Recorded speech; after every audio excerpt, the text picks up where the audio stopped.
ಗುರುದೇವಃ ಜಗತ್ಸರ್ವಂ ಬ್ರಹ್ಮ ವಿಷ್ಣು ಶಿವಾತ್ಮಕಂ ಗುರೋಃ परतरम नास्ति तस्मात् संपूजयेत गुरुम। अर्थात यह समस्त जगत गुरुमय है। गुरु ही ब्रह्मा विष्णु और शिव स्वरूप है। गुरु से बड़ा अन्य कोई परम तत्व नहीं है। अतः गुरु ही एकमात्र वंदनीय और पूजनीय है। मानव शरीर अद्भुत है। इस शरीर में ही समस्त तीर्थ, समस्त मंत्र, समस्त तंत्र, समस्त बीजाक्षर, मूलाक्षर और विहगाक्षर है। पर मानव अपने आप को समझने में असमर्थ रहा है, इसीलिए भटक रहा है। मनुष्य वास्तव में क्या है, इस तथ्य से साक्षात्कार गुरु ही करवाता है। पर गुरु मात्र नाम के ही गुरु न हो, वे शिष्य की अंतःशक्ति जगा सके, उसे आत्मानंद में लीन कर सके, शक्तिपात द्वारा कुंडलिनी जागृत कर सके, जो ज्ञान दे, मस्ती दे, प्रेम दे, निष्कामना दे और जीते जी इष्ट के दर्शन करा सके, वही तो गुरु है। ऐसे ही गुरु शिव पद के, कल्याण पद के अधिकारी है। गुरुदेवः जगत्सर्वं ब्रह्म विष्णु शिवात्मकं गुरोः परतरं नास्ति तस्मात् संपूजयेत गुरुಂ। ಅಂದರೆ ಈ ಸಮಸ್ತ ಜಗತ್ತು ಗುರುಮಯವಾಗಿರುವುದು, ಗುರುವೇ ಬ್ರಹ್ಮ ವಿಷ್ಣು ಶಿವಸ್ವರೂಪನಾಗಿರುವನು, ಗುರುವನ್ನು ಮೀರಿದ ಪರಮತತ್ವವು ಬೇರಾವುದೂ ಇಲ್ಲ. ಆದ್ದರಿಂದಲೇ ಗುರುವೊಬ್ಬನೇ ವಂದನೀಯ ಪೂಜನೀಯನಾಗಿದ್ದಾನೆ ಎಂದು ಅರ್ಥ. ಮಾನವ ಶರೀರ ಅದ್ಭುತವಾದುದು. ಈ ಶರೀರದಲ್ಲೇ ಸಮಸ್ತ ತೀರ್ಥಗಳು, ಸಮಸ್ತ ತಂತ್ರಗಳು, ಸಮಸ್ತ ಬೀಜಾಕ್ಷರಗಳು, ಮೂಲಾಕ್ಷರಗಳು, ವಿಹಗಾಕ್ಷರಗಳೂ ಇದ್ದರೂ ಸಹ ಮಾನವನು ತನ್ನನ್ನು ತಾನು ಅರ್ಥ ಮಾಡಿಕೊಳ್ಳುವುದರಲ್ಲಿ ಅಸಮರ್ಥನಾಗಿದ್ದಾನೆ. ಆದ್ದರಿಂದಲೇ ದಿಕ್ಕು ದೆಸೆಯಿಲ್ಲದೆ ಗಮ್ಯರಹಿತನಾಗಿ ತಿರುಗುತ್ತಿದ್ದಾನೆ. ವಾಸ್ತವವಾಗಿ ಮಾನವ ಎಂದರೆ ಏನು ಎನ್ನುವ ವಿಷಯವನ್ನು ಸಾಕ್ಷಾತ್ಕಾರ ಮಾಡಿಸಿಕೊಡಬಲ್ಲ ಸಾಮರ್ಥ್ಯವುಳ್ಳವನು ಗುರುವು ಮಾತ್ರವೇ ಆಗಿದ್ದಾನೆ. ಗುರು ಎಂದರೆ ಕೇವಲ ನಾಮಮಾತ್ರದ ಗುರುವಾದರೆ ಸಾಲದು, ಅವನು ಶಿಷ್ಯನೊಳಗಿನ ಅಂತಃಶಕ್ತಿಯನ್ನು ಜಾಗೃತಿಗೊಳಿಸುವಂತವನಾಗಿರಬೇಕು. ಶಿಷ್ಯನನ್ನು ಆತ್ಮಾನಂದದಲ್ಲಿ ವಿಲೀನಗೊಳಿಸುವಂತವನಾಗಿರಬೇಕು. ಶಕ್ತಿಪಾತದ ಮಾಧ್ಯಮದಿಂದ ಮಲಗಿ ನಿದ್ರಿಸುತ್ತಿರುವ ಶಿಷ್ಯನ ಕುಂಡಲಿನಿ ಶಕ್ತಿಯನ್ನು ಜಾಗೃತಗೊಳಿಸಿ ಊರ್ಧ್ವಮುಖವಾಗಿ ಅದನ್ನು ಹರಿಸುವಂತವನಾಗಿರಬೇಕು. ಯಾರು ಜ್ಞಾನವನ್ನು ಪ್ರಸಾದಿಸಬಲ್ಲರೋ, ಯಾರು ಪ್ರೇಮವನ್ನು ಹಂಚಬಲ್ಲರೋ, ಯಾರು ನಿಷ್ಕಾಮತೆಯನ್ನು ಕೊಡಬಲ್ಲರೋ, ಇಷ್ಟದೇವತೆಯ ದರ್ಶನವನ್ನು ಯಾರು ಮಾಡಿಸಬಲ್ಲರೋ ಆ ವ್ಯಕ್ತಿಯೇ ಗುರು. ಅಂತಹ ಗುರುವೇ ಶಿವನೆಂದೂ ಕಲ್ಯಾಣಕಾರಿಯೆಂದೂ ಕರೆಯಲು ಅರ್ಹನೆನಿಸುತ್ತಾನೆ. ಯೋ ಗುರು ಸ ಶಿವಪ್ರೋಕ್ತ ಯ ಶಿವ ನಃ ಗುರು ಸ್ಮೃತಃ ಉಭಯೋರಂತರಂ ನಾಸ್ತಿ गुरोरपि शिवस्य च। अर्थात जो गुरु है वही शिव है और जो शिव है वही गुरु है। गुरु और शिव में कुछ भी अंतर नहीं है। ऐसे ही गुरु सर्वज्ञ होते हैं। वे संग्रह की शिक्षा ना देकर त्याग की शिक्षा देते हैं। द्वेष की जगह प्रेम का पाठ पढ़ाते हैं। व्यष्टि की जगह समष्टि में उसे लीन करते हैं। पर गुरु को समझना अत्यंत कठिन है। वे गृहस्थ में रहते हुए भी अगृहस्थी होते हैं, पंख में पंकज बने रहते हैं। इसीलिए तो हठयोग प्रदीपिका में कहा है, ಅಂದರೆ ಗುರುವೇ ಶಿವನು, ಶಿವನೇ ಗುರುವು, ಶಿವನಿಗೆ ಗುರುವಿಗೆ ಲವಲೇಶವೂ ಕೂಡ ವ್ಯತ್ಯಾಸವೇ ಇಲ್ಲ ಎಂದರ್ಥ. ಅಂತಹ ಗುರುವೇ ಸರ್ವಜ್ಞನಾಗಿರಬಲ್ಲನು. ಆ ಗುರುವು ಸಂಪಾದನೆಯಲ್ಲಿ ಅಲ್ಲದೆ ತ್ಯಾಗದಲ್ಲಿ ಪಾಠಗಳನ್ನು ಬೋಧಿಸುತ್ತಾನೆ. ದ್ವೇಷದ ಬದಲು ಪ್ರೇಮದಿಂದ ಪಾಠಗಳನ್ನು ಕಲಿಸುತ್ತಾನೆ. ವ್ಯಷ್ಟಿಯ ಬದಲಾಗಿ ಸಮಷ್ಟಿಯಲ್ಲಿ ಶಿಷ್ಯನನ್ನು ವಿಲೀನಗೊಳಿಸುತ್ತಾನೆ. ಅಂದರೆ ನಾನು ನನ್ನದು ಎನ್ನುವ ಅತಿ ಸಣ್ಣ ಪ್ರಪಂಚದಿಂದ, ವ್ಯಷ್ಟಿಯಿಂದ ನಾನೇನೂ ಅಲ್ಲ, ಎಲ್ಲವೂ ಆ ಪರಮಾತ್ಮನದೇ, ಅವನ ದಯೆಯಿಂದಲೇ ಎಲ್ಲ ನಡೆಯುತ್ತಿದೆ ಎನ್ನುವ ಸಮಷ್ಟಿಯಲ್ಲಿ ಶಿಷ್ಯನನ್ನು ವಿಲೀನಗೊಳಿಸುತ್ತಾನೆ ಎಂದರ್ಥ. ಆದರೆ ಗುರುವನ್ನು ಅರ್ಥ ಮಾಡಿಕೊಳ್ಳುವುದು ಅತ್ಯಂತ ಕಠಿಣ. ಗುರುವು ಗೃಹಸ್ಥ ಜೀವನದಲ್ಲಿದ್ದರೂ ಕೂಡ ಅದಕ್ಕೆ ಕಿಂಚಿತ್ತೂ ಅಂಟಿಕೊಳ್ಳದೆ ಕೆಸರಿನಲ್ಲಿರುವ ಕಮಲದಂತೆಯೇ ಇರುತ್ತಾನೆ. ಆದ್ದರಿಂದಲೇ ಹಠಯೋಗ ಪ್ರದೀಪಿಕೆಯಲ್ಲಿ ಹೀಗೆ ಹೇಳಿದ್ದಾರೆ: ದುರ್ಲಭೋ ವಿಷಯತ್ಯಾಗಃ ದುರ್ಲಭಂ ತತ್ವದರ್ಶನಂ दुर्लभ सहजावस्था सद्गुरों करुणा विना। अर्थात सद्गुरु की कृपा के बिना विषय भोगों का त्याग कठिन है, तत्व का ज्ञान दुर्लभ है तथा कैवल्य पद की प्राप्ति संभव नहीं है। गुरु व्यक्ति नहीं है, गुरु तो उनमें निहित ज्ञान है। गुरु भक्ति ही वह दिव्य ज्योति है जो शिष्य के अंतर में प्रविष्ट होकर उसे आलोकित कर देता है, और तब शिष्य के मुंह से जो भी ध्वनि निकलती है वह गुरुपद वेष्टित होती है। शिष्य के लिए गुरु का आदेश ही मंत्र है, गुरु का आज्ञा पालन ही दीक्षा है। पर जब अंतर में मैल होता है, राग और द्वेष होता है, तब संदेह, भ्रांति एवं निंदा का जन्म होता है, और जो जो विकार बढ़ते हैं त्यों त्यों चित्त में गुरु की मूर्ति धुंधली पड़ जाती है, और वह व्यक्ति साधना क्षेत्र में पिछड़ने लगता है। साधना क्षेत्र में सफल होने के लिए आवश्यक है कि वह व्यक्ति मनसा वाचा कर्मणा से शुद्ध एवं पवित्र हो। जब तक उसका आंतरिक मेल, असत्य, संदेह, पर निंदा दूर नहीं होगा, तब तक वह साधना क्षेत्र में प्रवृत्त होने का अधिकारी नहीं माना जाता। इसी प्रकार उसका बाह्य रूप एवं अंतर भी शुद्ध होना चाहिए। उसका आसन पवित्र हो, उसके वस्त्र शुद्ध, पवित्र एवं सहज हो, ना तो वे ज्यादा कसे हुए हो और ना ही ज्यादा आंखों को चकाचौंध करने वाले हो। साधना क्षेत्र में वही व्यक्ति सफल हो सकता है जो कि एकाग्र रूप से अपना संपूर्ण जीवन गुरु को समर्पित कर दे। जब तक शिष्य के मन में तर्क है तब तक उसकी बुद्धि निर्मल नहीं कही जा सकती। साधना का आधार विश्वास होता है, और जिसके हृदय में विश्वास का समुद्र हिलोरे मार रहा हो, वही व्यक्ति साधना के क्षेत्र में पूर्णतः सफल होता है।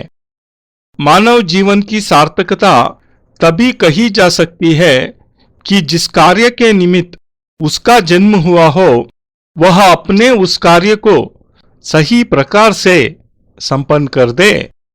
जब तक वह अपने कार्य को पूर्ण नहीं कर सकता, तब तक उसका जीवन अपूर्ण कहा जाता है, और इस कार्य की संपूर्णता को पहचानने और पूर्ण कराने का उत्तरदायित्व श्रेष्ठ गुरु पर ही निर्भर करता है।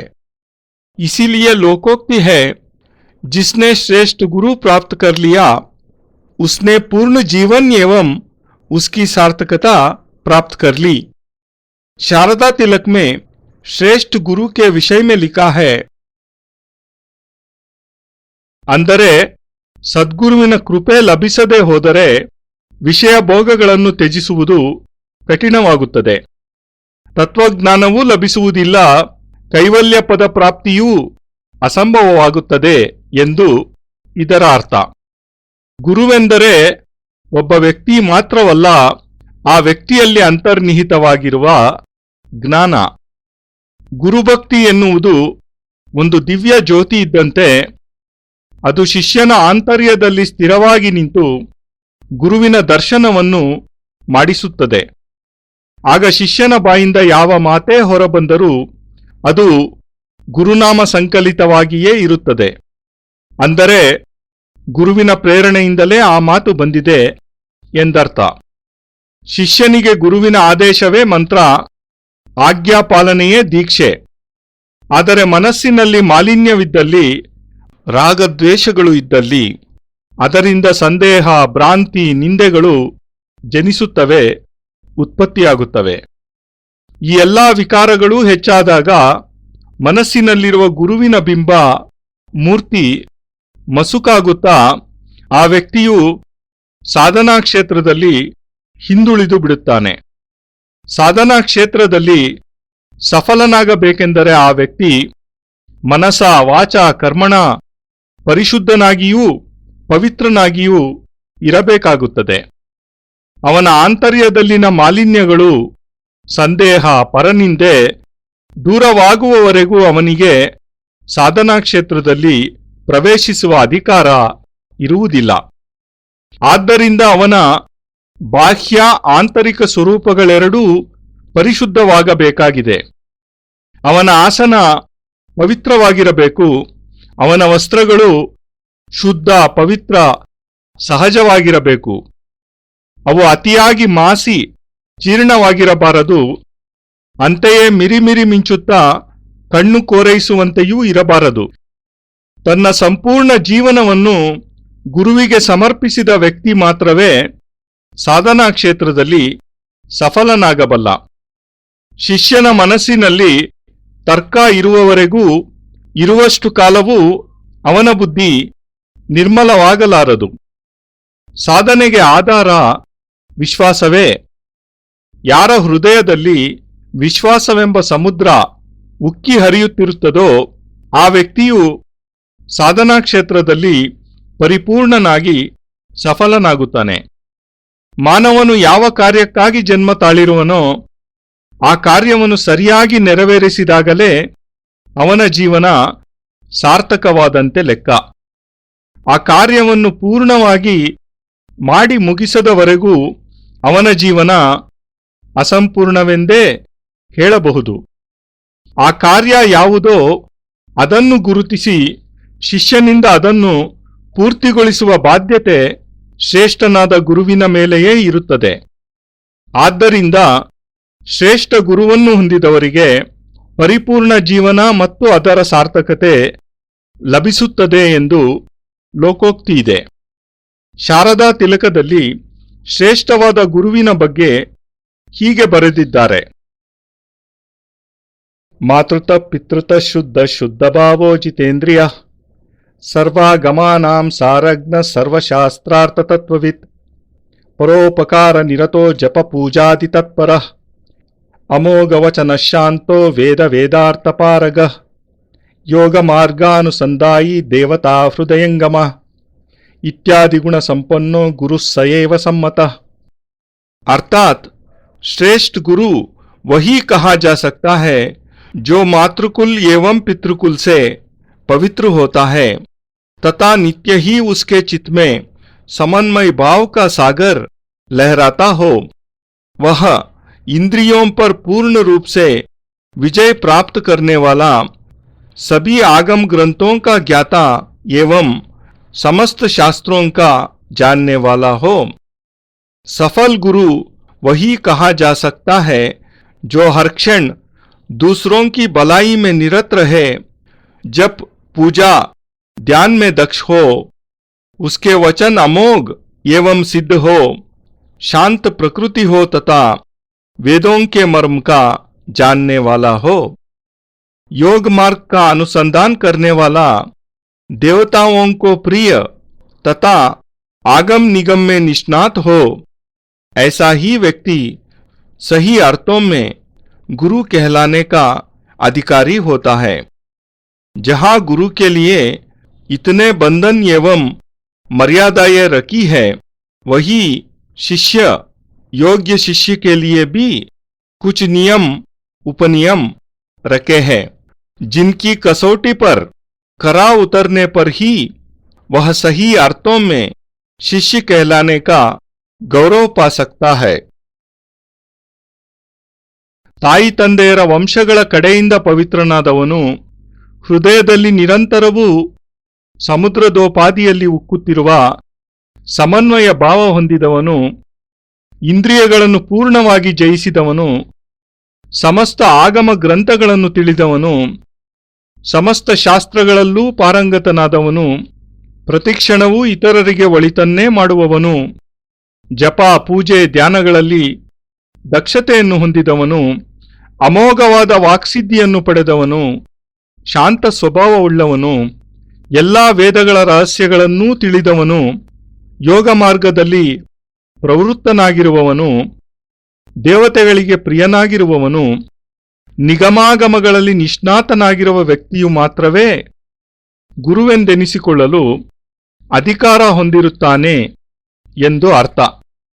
ಗುರುವಿನ ವಿಷಯದಲ್ಲಿ ಇಷ್ಟೊಂದು ನಿಬಂಧನೆಗಳು ನಿಯಮಗಳು ಇರುವಂತೆಯೇ ಯೋಗ್ಯ ಶಿಷ್ಯನ ವಿಷಯದಲ್ಲಿಯೂ ಕೂಡ ಕೆಲವು ನಿಯಮಗಳು ಉಪನಿಯಮಗಳು ಇವೆ. ಈ ಎಲ್ಲಾ ನಿಯಮಗಳು ಕಟ್ಟುಪಾಡುಗಳನ್ನು ಸಮರ್ಥವಾಗಿ ನಿಭಾಯಿಸಿ ಜಯಶಾಲಿಯಾಗುವವನೇ ನಿಜವಾದ ಶಿಷ್ಯನೆನ್ನುವ ಗೌರವಕ್ಕೆ ಪಾತ್ರನಾಗುತ್ತಾನೆ. ಶಿಷ್ಯಕುಲೀನ ಶುದ್ಧಾತ್ಮ ಪುರುಷಾರ್ಥಪರಾಯಣ ಅತೀತವೇದ ಕುಶಲದ್ದೂರ ಮುಕ್ತಮನೋಭವ ಹಿತೈಷಿ ಪ್ರಾಣಿನಾಂ ನಿತ್ಯಂ ಆಸ್ತಿಕಸ್ತ್ಯಕ್ತನಾಸ್ತಿಕ ಸ್ವಧರ್ಮನಿರತೋ ಭಕ್ತ್ಯಾ ಪಿತೃಮಾತೃಹಿತೋದ್ಯತಃ ವಾಮನಃಕಾಯ ವಸುಭಿರ್ಗುರು ಶುಶ್ರೂಷಣೇ ರತಃ ತ್ಯಕ್ತಾದಿಮಾನೋ ಪುರುಷೋ ಜಾತಿ ವಿದ್ಯಾಧನಾದಿಭಿಃ ಗುರ್ವಾಜ್ಞಾಪಾಲನಾರ್ಥಂ ಹಿ ಪ್ರಾಣವ್ಯಯರತೋದ್ಯತಃ ವಿಹತ್ಯ ಚ ಸ್ವಕಾರ್ಯಾಣಿ ಗುರುಕಾರ್ಯರತಃ ಸದಾ ದಾಸವನ್ನಿವಸೇದ್ಯಸ್ತು ಗುರೌ ಭಕ್ತ್ಯಾ ಸದಾ ಶಿಶುಃ ಕುರ್ವನ್ನಾಜ್ಞಾಂ ದಿವಾರಾತ್ರೌ ಗುರುಭಕ್ತಿಪರಾಯಣಃ ಆಜ್ಞಾಕಾರಿ ಗುರುಶಿಷ್ಯೋ ಮನೋವಾಕ್ಕಾಯ ಕರ್ಮಭಿಃ ಮಂತ್ರಪೂಜಾ ರಹಸ್ಯಾನಿ ಯೋಗಾಯತಿ ಸರ್ವದಾ ತ್ರಿಕಾಲಂ ಯೋ ನಮಸ್ಕುರ್ಯಾದಾಗಮಾಚಾರತತ್ವವಿತ್ ಸ ಏವಂ ಶಿಷ್ಯಃ ಕರ್ತವ್ಯೋ ನೇತರಃ ಸ್ವಲ್ಪಜೀವನಃ एतादृशगुणोपेतः शिष्यो भवति नापराः। शिष्य के लिए यह आवश्यक है कि वह सदैव पुरुषार्थ परिश्रम करने में तत्पर रहे, वेदों के बारे में जिज्ञासा एवं ज्ञान हो तथा उसे जो भी कार्य सौंपे सुदृढ़ता तत्परता एवं चातुर्यता से उसे संपन्न करे।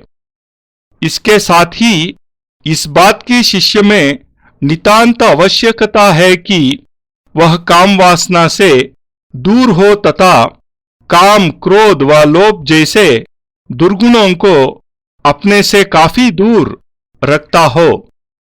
शिष्य समस्त प्राणियों के हित को चाहने वाला आत्महित चिंतक आस्तिक तथा प्रभु चरणों में पूर्ण श्रद्धा रखने वाला हो, जो अपने धर्म का कट्टरता से पालन करता हो तथा जिसकी माता पिता के प्रति पूर्ण श्रद्धा एवं भक्ति हो।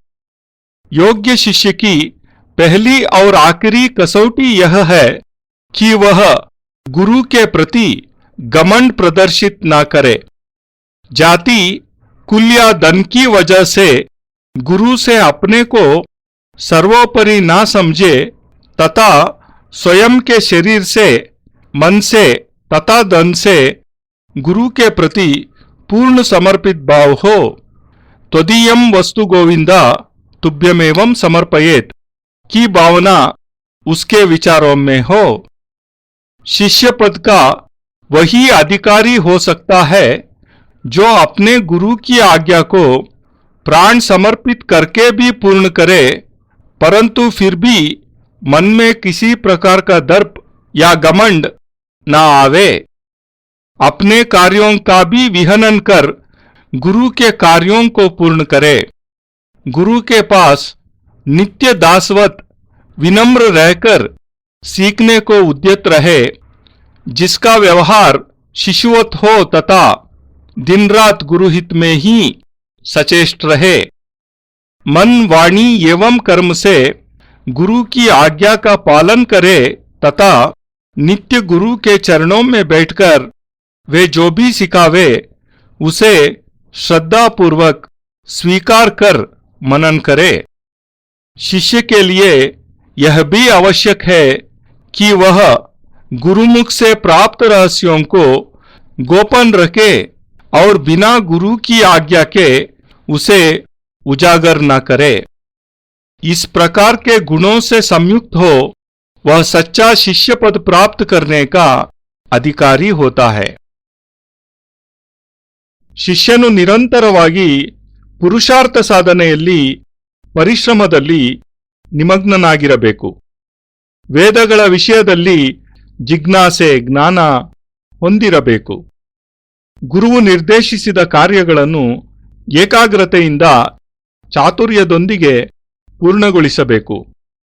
ಕಾಮವಾಸನೆಗಳಿಗೆ ದೂರವಾಗಿಯೇ ಇರಬೇಕು. ಕಾಮ, ಕ್ರೋಧ, ಲೋಭಾದಿ ದುರ್ಗುಣಗಳಿಂದ ದೂರವಾಗಿರಬೇಕು. ಶಿಷ್ಯನು ಸಮಸ್ತ ಪ್ರಾಣಿಕೋಟಿಗೂ ಒಳ್ಳೆಯದನ್ನು ಬಯಸುವವನಾಗಿರಬೇಕು. ಆತ್ಮಹಿತವನ್ನು ಕೋರುವವನು, ಆಸ್ತಿಕನು, ಪ್ರಭುಚರಣಗಳ ಮೇಲೆ ಪೂರ್ಣ ಶ್ರದ್ಧೆಯುಳ್ಳವನು, ತನ್ನ ಧರ್ಮವನ್ನು ನಿಷ್ಠೆಯಿಂದ ಪಾಲಿಸುವವನು, ತಾಯಿ ತಂದೆಯರ ಬಗ್ಗೆ ಶ್ರದ್ಧಾಭಕ್ತಿಗಳನ್ನು ಹೊಂದಿದವನಾಗಿರಬೇಕು. ಶಿಷ್ಯನಾದವನಿಗೆ ಅವನು ಪಾಲಿಸಲೇಬೇಕಾದ ಮೊಟ್ಟಮೊದಲ ಹಾಗೂ ಕಟ್ಟಕಡೆಯ ಮರ್ಯಾದೆಯ ರೇಖೆ ಪಾಠವೇನೆಂದರೆ, ಗುರುವಿನ ಬಳಿ ಎಂದಿಗೂ ಅಹಂಕಾರವನ್ನು ಪ್ರದರ್ಶಿಸಲೇಬಾರದು. ಜಾತಿ, ಕುಲ, ಧನ ವಿಷಯಾದಿಗಳಲ್ಲಿ ಗುರುವಿಗಿಂತ ನಾನು ಹೆಚ್ಚಿನವನಾಗಿದ್ದೇನೆ ಎಂಬ ಭಾವನೆ ಇರಬಾರದು. ಶಿಷ್ಯನು ತನು, ಮನ, ಧನಗಳಿಂದ ಪರಿಪೂರ್ಣವಾಗಿ ಗುರುವಿಗೆ ಸಮರ್ಪಿತನಾಗಿರಬೇಕು. ತ್ವದೀಯಂ ವಸ್ತು ಗೋವಿಂದ ತುಭ್ಯಮೇವಂ ಸಮರ್ಪಯೇತ್. ಓ ಗೋವಿಂದ, ನಿನ್ನದೇ ವಸ್ತುವನ್ನು ನಿನಗೇ ಸಮರ್ಪಿಸುತ್ತಿದ್ದೇನೆ ಎಂಬ ಭಾವನೆ ಮಾತ್ರವೇ ಅವನಲ್ಲಿರಬೇಕು. ಗುರುವಿನ ಆಜ್ಞೆಯನ್ನು ತನ್ನ ಪ್ರಾಣವನ್ನು ತ್ಯಜಿಸಿಯಾದರೂ ಪೂರ್ತಿಗೊಳಿಸಬಲ್ಲವನೇ ಶಿಷ್ಯನಾದರೂ ಅವನ ಮನಸ್ಸಿನಲ್ಲಿ ಯಾವುದೇ ದರ್ಪವಾಗಲಿ ಅಹಂಕಾರವಾಗಲಿ ತಲೆ ಎತ್ತಬಾರದು. ತನ್ನ ಸ್ವಂತ ಕೆಲಸಗಳನ್ನೂ ಸಹ ಬದಿಗಿರಿಸಿ ಗುರುಕಾರ್ಯವನ್ನು ಪೂರ್ತಿ ಮಾಡಲೇಬೇಕು. ಗುರುವಿನ ಬಳಿ ನಿತ್ಯವೂ ಸೇವಕನಂತೆ ವಿನಮ್ರತೆಯೊಂದಿಗೆ ವಿದ್ಯೆಯನ್ನು ಕಲಿಯಲು ಸಿದ್ಧನಾಗಿರಬೇಕು. ಶಿಷ್ಯನ ಪ್ರವರ್ತನೆ ಶಿಶುವಿನಂತೆ ಮುಗ್ಧವಾಗಿರಬೇಕು. ರಾತ್ರಿ ಹಗಲು ಗುರುಹಿತಕ್ಕಾಗಿ ಮಾತ್ರವೇ ಶ್ರಮಿಸಬೇಕು. ಮನೋವಾಕ್ ಕರ್ಮಗಳಿಂದ ಗುರುವಿನ ಆಜ್ಞೆಯನ್ನು ಪಾಲಿಸಬೇಕು. ನಿತ್ಯವೂ ಗುರುಚರಣಗಳ ಬಳಿ ಕುಳಿತು ಗುರುವು ಏನು ವಿದ್ಯೆಯನ್ನು ಕಲಿಸಿದರೂ ಅದನ್ನು ಶ್ರದ್ಧಾಪೂರ್ವಕವಾಗಿ ಸ್ವೀಕರಿಸಿ ಮನನ ಮಾಡಬೇಕು. ಗುರುಮುಖದಿಂದ ಲಭಿಸಿದ ರಹಸ್ಯಗಳನ್ನು ಗೋಪ್ಯವಾಗಿಯೇ ಇಡಬೇಕು. ಗುರುವಿನ ಅನುಮತಿ ಆಜ್ಞೆಗಳಿಲ್ಲದೆಯೇ ಎಂದಿಗೂ ಹೊರಗೆ ಪ್ರಕಟಿಸಕೂಡದು. ಈ ಎಲ್ಲಾ ಗುಣಗಳನ್ನೂ ಹೊಂದಿರುವವನೇ ನಿಜವಾದ ಶಿಷ್ಯ ಎಂಬ ಪದವಿಯನ್ನು ಹೊಂದುವುದಕ್ಕೆ ಅಧಿಕಾರಿಯಾಗಬಲ್ಲನು. ನಾರಾಯಣೋತ್ವಂ ನಿಖಿಲೇಶ್ವರೋತ್ವಂ ಮಾತಾ ಪಿತಾ ಗುರು ಆತ್ಮ ತ್ವಮೇವಂ ಬ್ರಹ್ಮಾ ತ್ವಂ ವಿಷ್ಣುರುದ್ರ ತ್ವಮೇವಂ ಸಿದ್ಧಾಶ್ರಮೋ ತ್ವಂ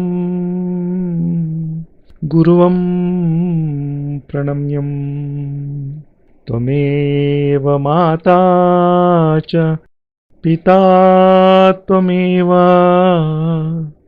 ತ್ವಮೇವ ಬಂಧುಶ್ಚ ಸಖಾ ತ್ವಮೇವ ತ್ವಮೇವ ವಿದ್ಯಾ ದ್ರವಿಣಂ ತ್ವಮೇವ ತ್ವಮೇವ ಸರ್ವಂ ಮಮ ದೇವ ದೇವ ತ್ವದೀಯಂ ವಸ್ತು ನಿಖಿಲಂ ತುಭ್ಯಮೇವಂ ಸಮರ್ಪಯೇತ್. ಜೈ ಗುರುದೇವ್. ಪರಮಪೂಜ್ಯ ಗುರುದೇವ್ ಯೋಗಿರಾಜ್ ಸ್ವಾಮಿ ನಿಖಿಲೇಶ್ವರಾನಂದಜಿ ಮಹಾರಾಜರ ಪವಿತ್ರತಮ ದಿವ್ಯ ಚರಣಾರವಿಂದಗಳಲ್ಲಿ ಸಪ್ರೇಮಪೂರ್ವಕ ಸಮರ್ಪಣೆ ಈ ಭಾವಾನುವಾದ. ಅತ್ಯಂತ ಕೃತಜ್ಞತಾಪೂರ್ವಕವಾಗಿ ಗುರೂಜಿ ನಿಖಿಲ್ ಸಚ್ಚಿದಾನಂದ.